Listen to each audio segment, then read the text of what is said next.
Hi guys, my name is Rogers Gedinji, and today I will be providing a student guide to the study of the law of contracts in the jurisdiction of Kenya. The mode of delivery of this content will be through a slideshow, and in the background I'll explain certain legal principles. Stay tuned. In light of the introduction video, should you have any questions on matters contract law in Kenya, please drop me an email. I will be happy to respond to you. Now, for a law student who is taking up the law of contracts for the first time, please remember these are the key course texts that you need to read. The cases are also there online. And remember, this is a personal choice in the event that you want to get a proper grounding in the law of contracts. Now, to a new student taking this course also, remember that what to expect is that the law of contract is a case-heavy unit. This means that any question that you're going to come across will require you to have a case law backing up your arguments. And also remember that there will be a lot of references to UK cases, but because Nairobi Legal is focused on making you understand legal concepts within the Kenyan context, we will ensure that we provide you with a lot of cases in matters contract within our local setting. Now, these are the key skills that you are going to gain at the end of this course. I won't go so much into this. You can read for yourself. And for today's tutorial, we are going to cover 5 key things. And these include what a contract is, the law governing contracts in Kenya, elements of a valid contract, essential parts of a contract document, and standard clauses of a contract. These are the goals for today's tutorial. Now, before we even think of going further into contracts, we need to find out the sources of the law of contract in Kenya. Now, please, again, to that student who is just taking up this unit, please download the Law of Contract Act. It's online, and under its section 2, you'll find the sources of law of contract in Kenya, which include common law, equity, certain statutes of general application, and other acts of the Kenyan Parliament. Having known the sources of contract law in Kenya, we now move on to the definition of what a contract is. But before we define a contract, it is crucial that we understand what a promise is and what an agreement is. And for a moment, let's think. Can a contract exist without the law to support it? I think this takes us back to the reason why I started by showing you contract law in Kenya. Now, of course, the definition of an agreement it simply refers to the meeting of minds, while a contract is a legally binding agreement between 2 or more parties. Are you in any form of a contract? You may wonder. You are. Before you joined university, you should have, or you could have, signed a document with your university. That was a contract. Your parents are in contracts.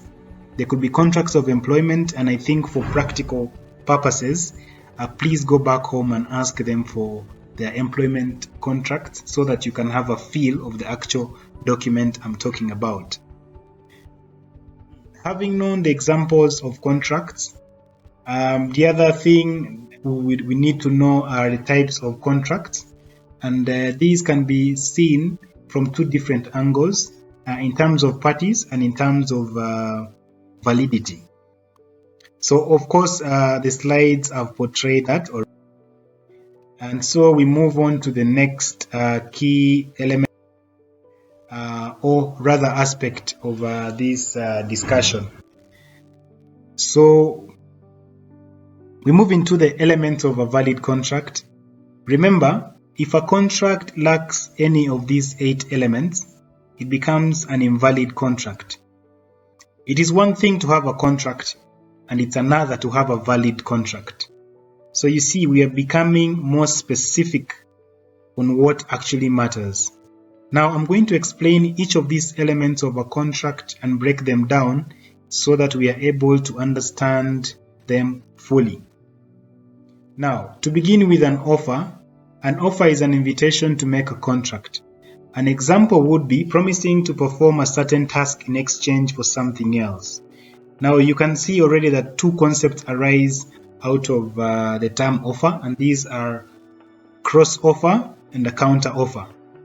Don't worry about this for now. We shall explain each and everything as we guide you along the course.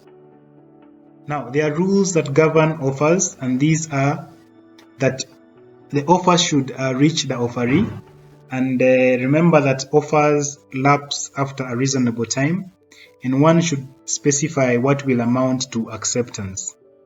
Now, the next element of a valid contract is acceptance, and a party accepts or agrees to the offer of the other party.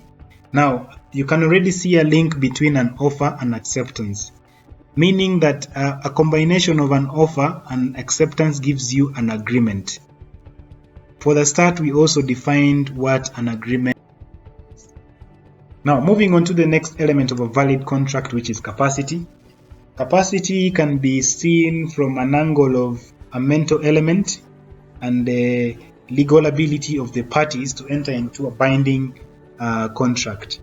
Now, in terms of natural persons, now by natural persons I mean you and me, in Kenya, for a person to be able to sign a valid contract, they must be above the age of 18 years. That person needs to be free from mental illness, and this means that a mad person cannot be able to sign a valid contract, and there is case law on this, as we shall see due course.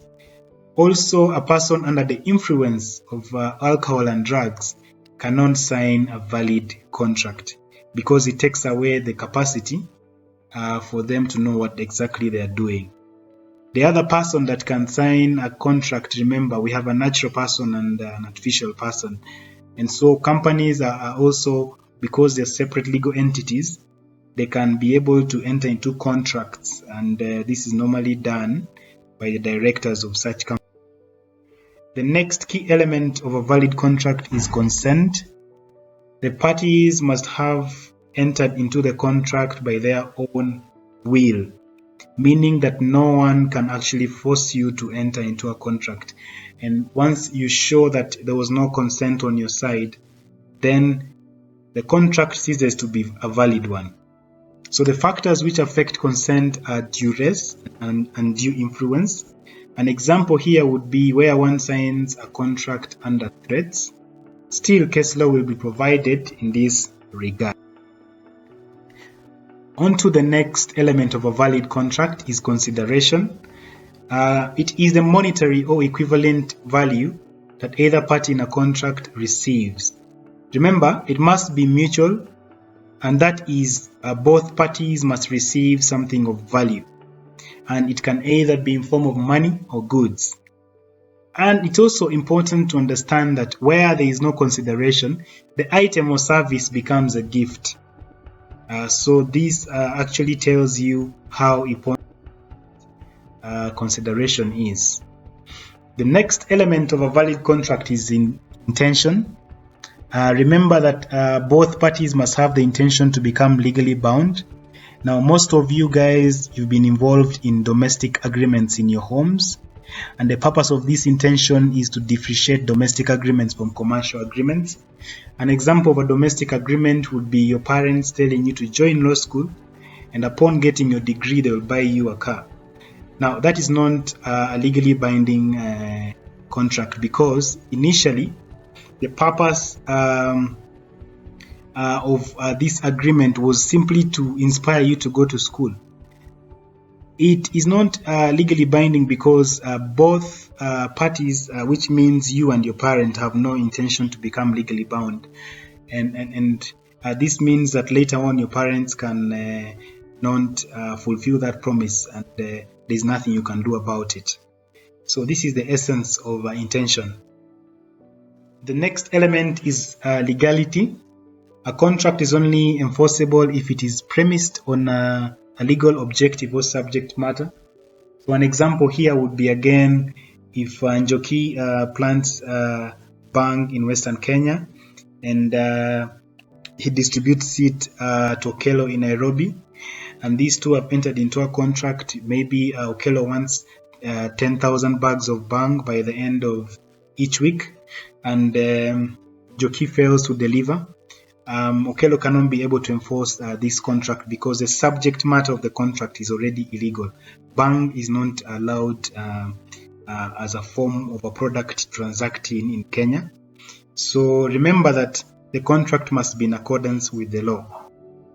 Now, having known the elements of a valid contract, by this point in time you should be able to draft a simple contract that will be legally acceptable within the jurisdiction of Kenya. Now I want to move into the essentials of a contract document, and these are provided as you can see. And as you see, you need to have a date, name, duties, consideration, timelines, execution. And remember that you must sign your contract.